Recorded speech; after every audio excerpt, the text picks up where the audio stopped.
então a todos. Nós estamos falando aqui da Cidade da Fraternidade, nos preparando para mais uma reunião, né, de uma palestra, da nossa palestra semanal. E para começar então eu vou ler uma lição do Fonte Viva, escolhida aleatoriamente, a lição 96, além dos outros. Não fazem os publicanos também o mesmo? Jesus, Mateus 5,46. Trabalhar no horário comum irrepreensivelmente, cuidar dos deveres domésticos, satisfazer exigências legais e exercitar a correção de proceder, fazendo-o bastante na esfera das obrigações inadiáveis, são tarefas peculiares a crentes e descrentes na senda diária. Jesus, contudo, espera algo mais do seu discípulo. Correspondes aos impositivos do trabalho diuturno, criando coragem, alegria e estímulo em derredor de ti? Sabes improvisar o bem onde outras pessoas se mostram infrutíferas? Aproveitas com êxito o material que outrem desprezou por imprestável? Aguardas com paciência onde outros desesperam? Na posição de crente, conservas o espírito de serviço onde o descrente congelou o espírito de ação? Partilhas a alegria de teus amigos sem inveja e sem ciúme, e participas do sofrimento de teus adversários sem falsa superioridade e sem alarde? Que dás de ti mesmo no ministério da caridade? Garantir a continuidade da espécie, revelar a utilidade geral e adaptar-se aos movimentos da vida são característicos dos próprios irracionais. O homem vulgar, de muitos milênios para cá, vem comendo e bebendo, dormindo e agindo, sem diferenças fundamentais na ordem coletiva. De 20 séculos a esta parte, todavia, a abençoada luz resplandece na terra com os ensinamentos do Cristo, convidando-nos a escalar os cimos da espiritualidade superior. Nem todos a percebem, ainda não obstante envolver a todos. Mas, para quantos se felicitam em suas bênçãos extraordinárias, surge o desafio do Mestre, indagando sobre o que de extraordinário estamos fazendo. Então eu vou proferir uma prece para que nós possamos passar logo em seguida para a apresentação da nossa querida irmã da noite de hoje. Senhor e Mestre, é em teu santo nome, Senhor, que aqui nós, uma vez mais, nos preparamos para uma palestra da noite.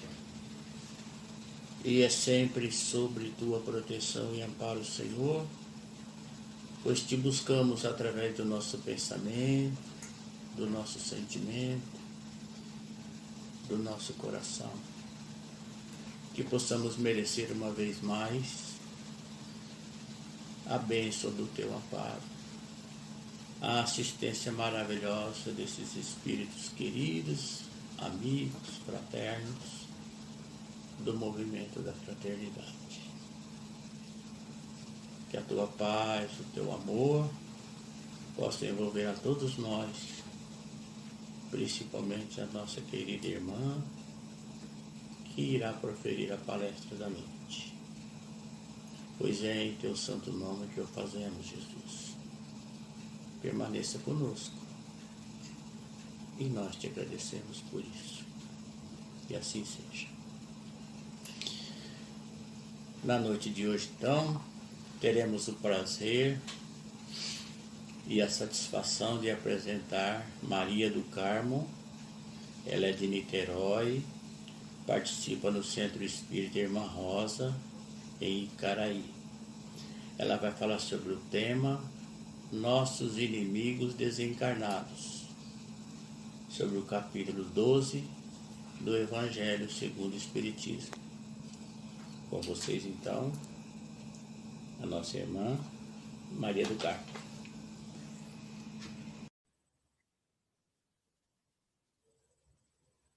Olá, amigos. Eu sou Maria do Carmo, colaboradora do Centro Espírita Irmã Rosa, e estou aqui hoje com vocês para mais uma conversa sobre o Evangelho de Jesus.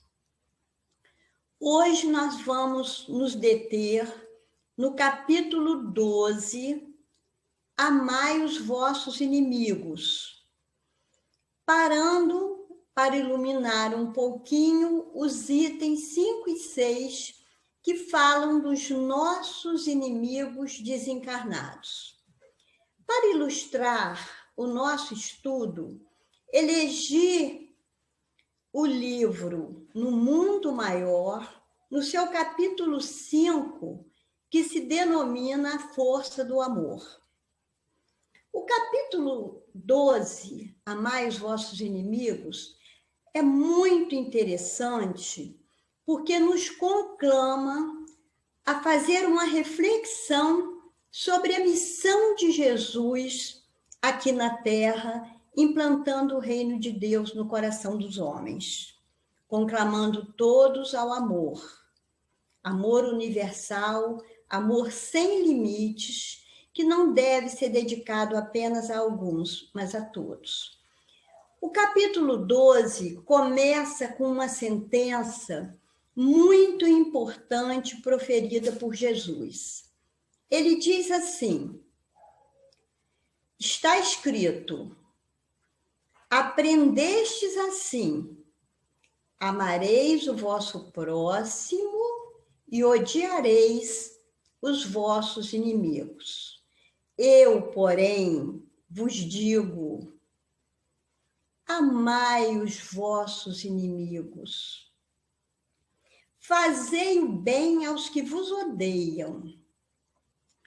Orai pelos que vos perseguem e caluniam, para que assim sejais filhos do Pai que está nos céus, que faz se levante o sol para os bons e para os maus, e que a chuva caia para os justos e os injustos.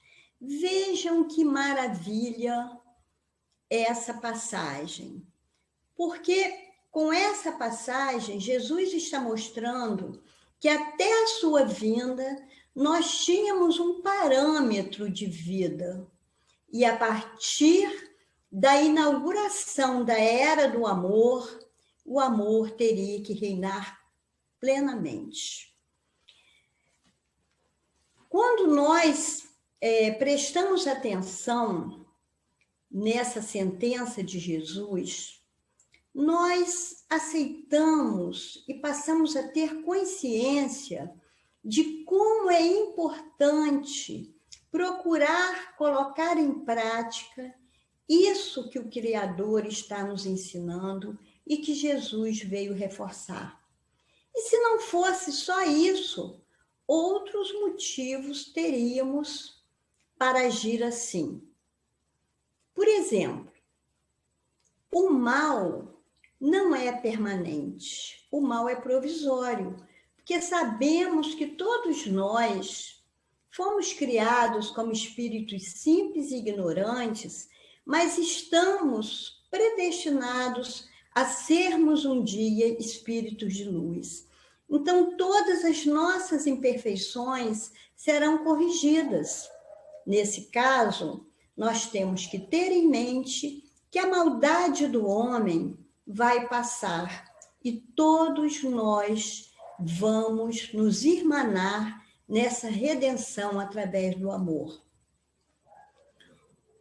O segundo ponto que nós devemos, como espíritas, pensar é que se nós sabemos que o espírito é imortal, se angariamos aqui na Terra amigos sinceros, companheiros de luta, quando terminar essa caminhada, eles continuarão no plano espiritual sendo nossos amigos. Se formos antes deles, nós ficaremos de lá buscando zelar por aquelas pessoas tão queridas aos nossos corações.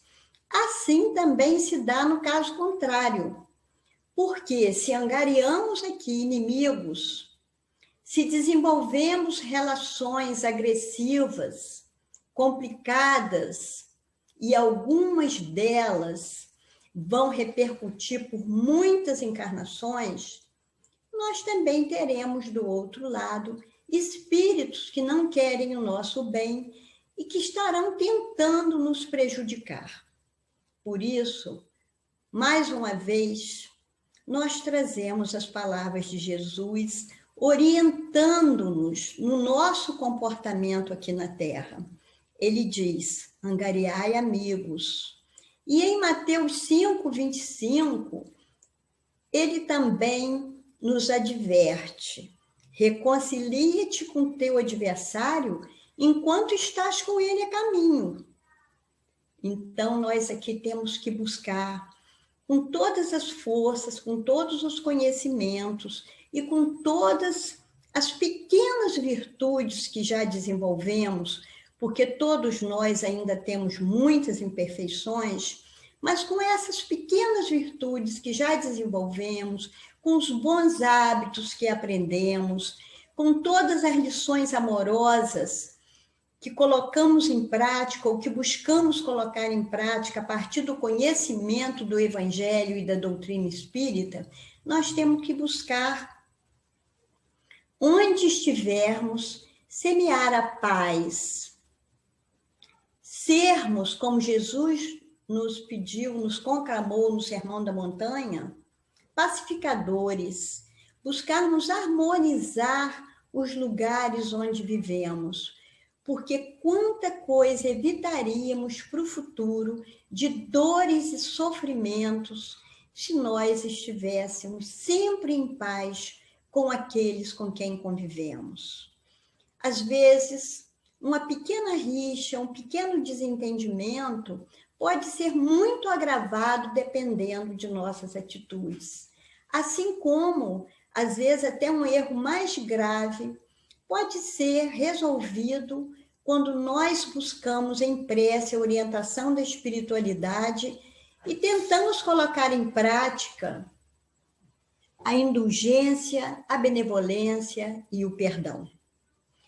Bom, nós agora vamos tentar falar um pouco para vocês do capítulo que elegemos e que se chama A Força do Amor.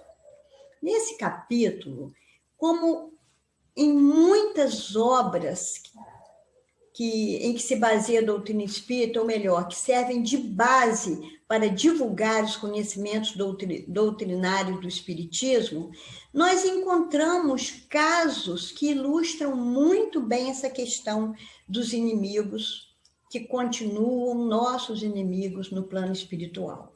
Assim, nós temos na obra de Divaldo Pereira Franco, com Manuel Filomeno, nós temos Ivone Pereira com Charles, ou também com Camilo, Castelo Branco, e tantas outras obras, nós temos esses exemplos. Mas a obra de André Luiz é uma fonte de exemplos que nos advertem em relação aos cuidados que devemos ter para não desenvolvermos relações de inimizade.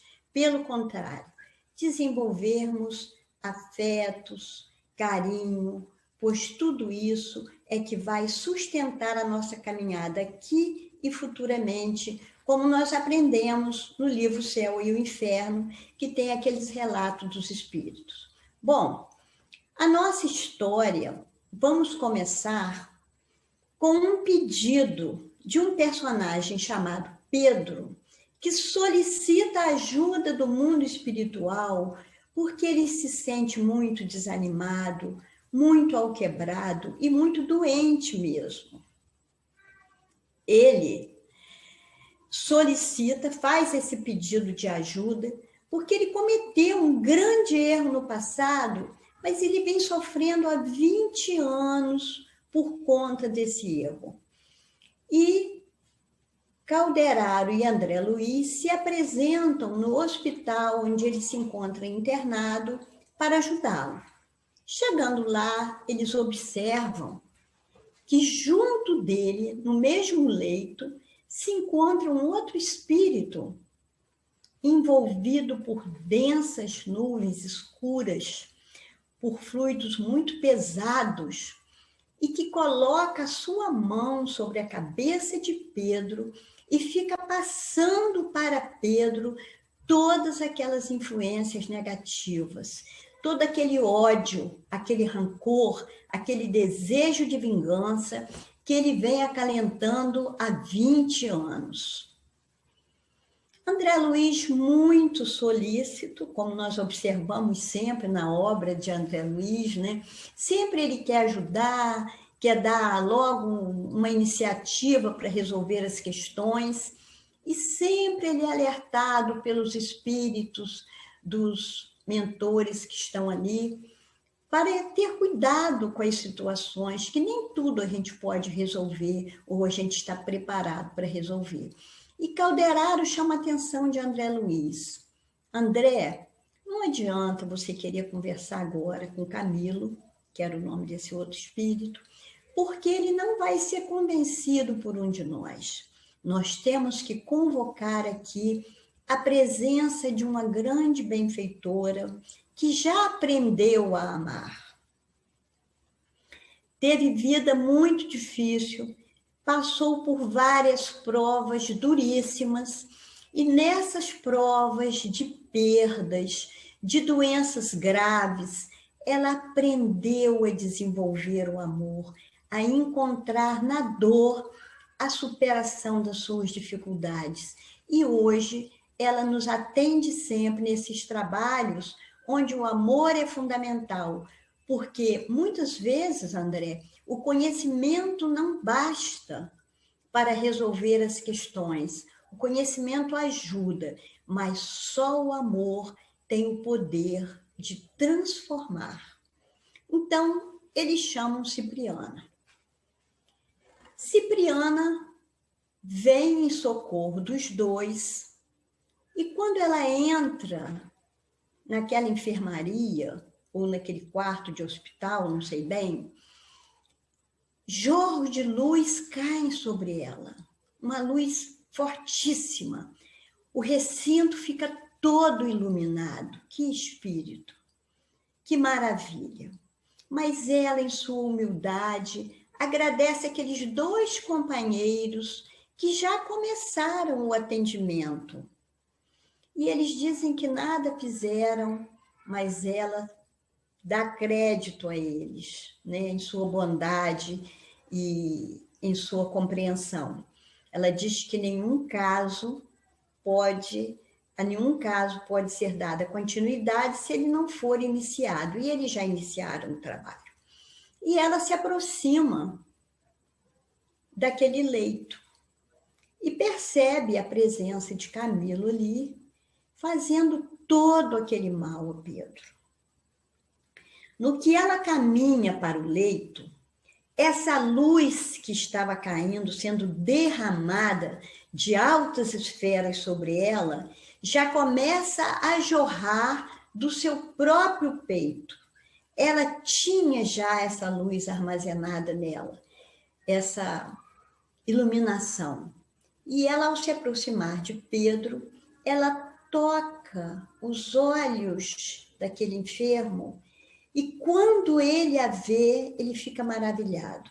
Ela toca também a altura dos olhos do Camilo, e ele também passa a ver aqueles benfeitores. Camilo permanece imóvel, como se não fosse com ele. Ele fica ali friamente, no firme propósito de continuar aquela ação que ele vinha perpetrando há tanto tempo contra Pedro. E Pedro cai de joelhos. Diz que não é merecedor de tanta ajuda, de uma bênção tão grande, de ser visitado ali na hora da dor pela mãe de Jesus. Ele confunde Cipriana com Maria Santíssima. Realmente uma figura muito iluminada, e ele pensou que fosse Maria. E ali ele faz as declarações de culpa. Ele diz que ele é muito culpado, que ele é miserável, que ele não tem o direito, que ele não merece receber tanta bênção. E Cipriana, dirigindo-se a ele, diz: meu filho, você errou, mas é tão sincero tudo que você está dizendo. Isso ficou para trás. Você está tentando viver uma vida digna há mais de 20 anos. Então, meu filho, nós estamos aqui para te ajudar. E tenta levantá-lo bondosamente, segurando suas mãos. Mas Pedro quer permanecer ajoelhado. Cipriana explica para ele que ela não é a mãe de Jesus, que ela é uma simples irmã que está ali para ajudar, que já sofreu muito também e que por isso ama tanto. E ela fica com os olhos marejados ao ver o sofrimento daquele irmão que tanto deseja se libertar para continuar uma nova caminhada. Então, nós vamos agora saber o que aconteceu no passado. Que história é essa? Como é que começou isso? Na verdade, Camilo recebeu Pedro muito pequeno em sua casa e tentou educá-lo, porque Pedro não tinha onde ficar.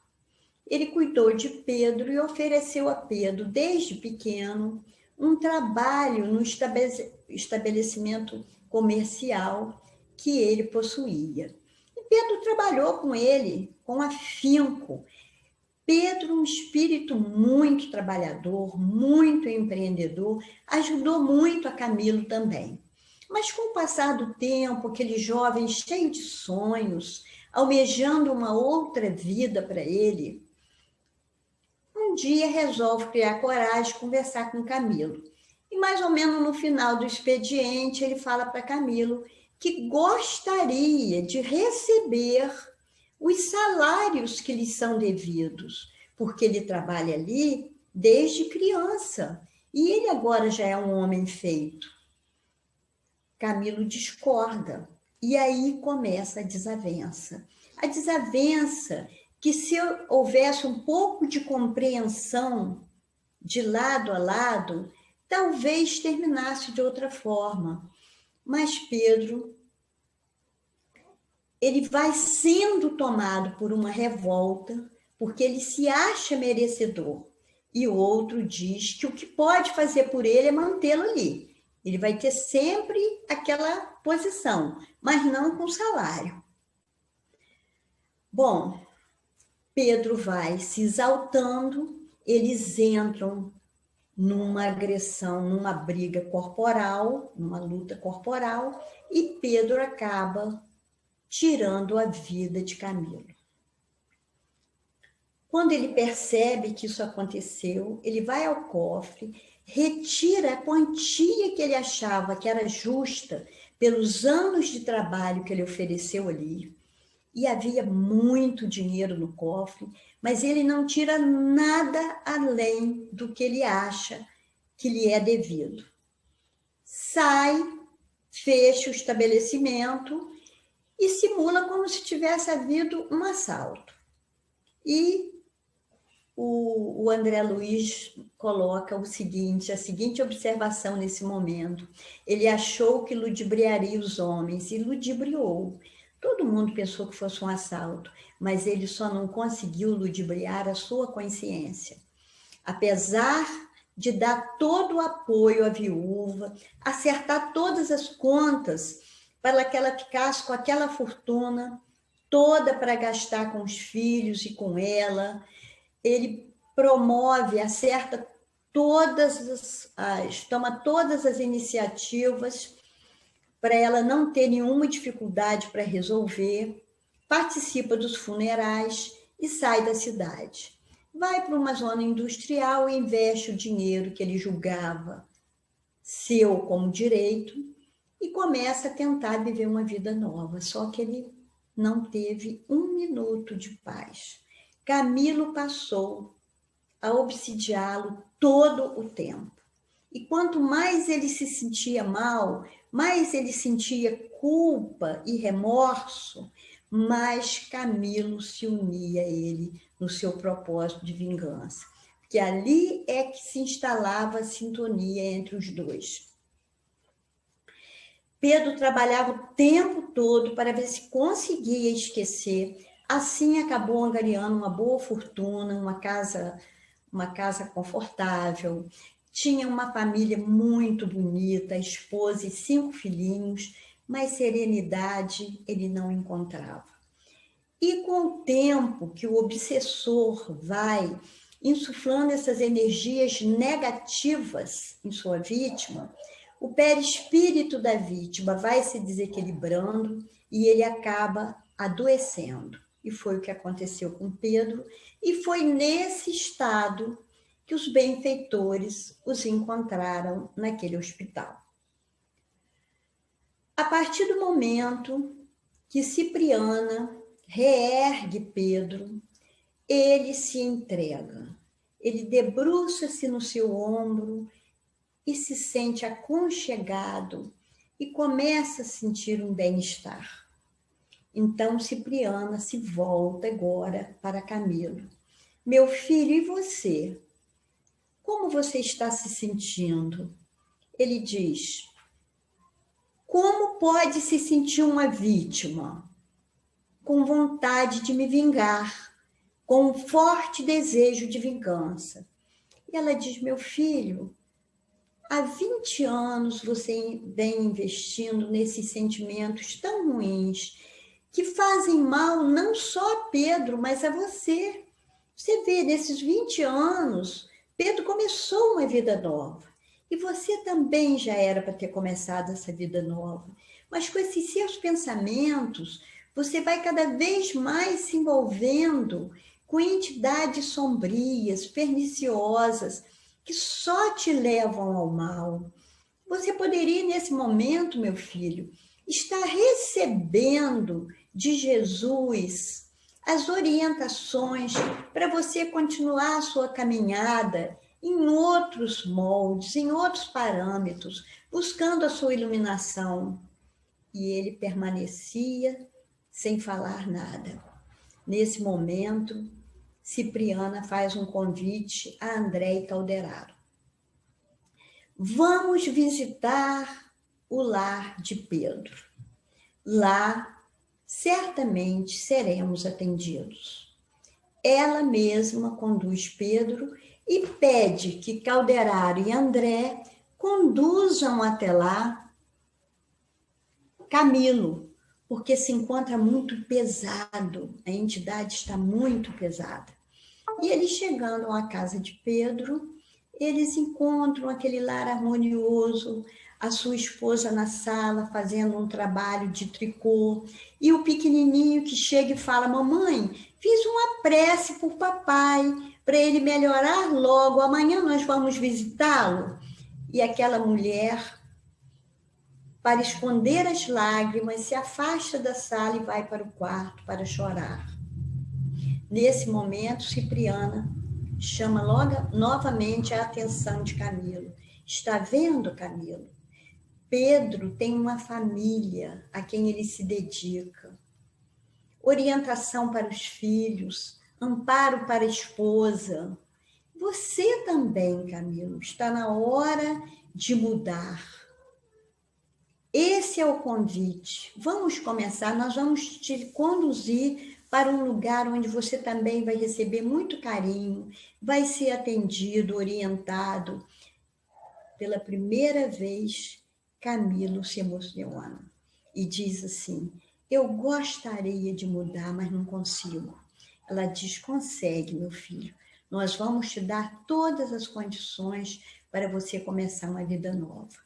Afasta-se, conduzindo Camilo, enquanto Pedro volta para o hospital, onde seu corpo está naquela maca, e ela o entrega. Ela o faz retomar o seu corpo físico. No dia seguinte, quando Pedro acorda, logo depois chega sua esposa com seus filhos e ele está radiante. Queridos, tive um sonho maravilhoso essa noite. Sonhei com a mãe de Jesus. Vejam bem, e me sinto hoje leve, me sinto curado. Nesse momento, nós percebemos a importância da prece, o apelo que o Pedro fez, o arrependimento que ele demonstrou, já estão fazendo dele agora uma pessoa que pode recomeçar realmente, com serenidade, com paz, realizando seus anseios de felicidade para ele e para sua família. Também Camilo vai ser encaminhado para reiniciar a sua trajetória evolutiva. Meus amigos, minhas amigas, que lição maravilhosa! Como é rica essa obra de André Luiz! Como nós aprendemos e somos conscientizados de como temos que investir na paz, no amor, seguindo as lições de Jesus, suas orientações, buscando conviver cada vez melhor com as pessoas que passam pelas nossas vidas. Às vezes uma passagem curta, às vezes uma verdadeira estação longa, uma primavera, um verão, onde nós temos a possibilidade de cultivar juntos novas alegrias. É para isso que nós estamos aqui, para oferecer amparo aos que necessitam de uma palavra de carinho, de orientação, e também para oferecer alegria aos nossos amigos e aproveitar com eles o lado bom dessa vida, que é o esforço pela nossa regeneração. Caminhar em direção ao futuro, seguindo os passos do nosso mestre e agradecendo por todas as oportunidades que temos. E vamos aproveitar cada uma delas para sermos pacificadores. E se temos alguns inimigos, vamos fazer um grande esforço para seguir a orientação de Jesus. Reconcilia-te com teu adversário enquanto estás com ele a caminho. Que nós possamos sair aqui dessa vida, ao final de nossa caminhada, contando que vamos encontrar muitos afetos no plano espiritual, para começarmos juntos novas trajetórias. Queremos, nesse momento, agradecer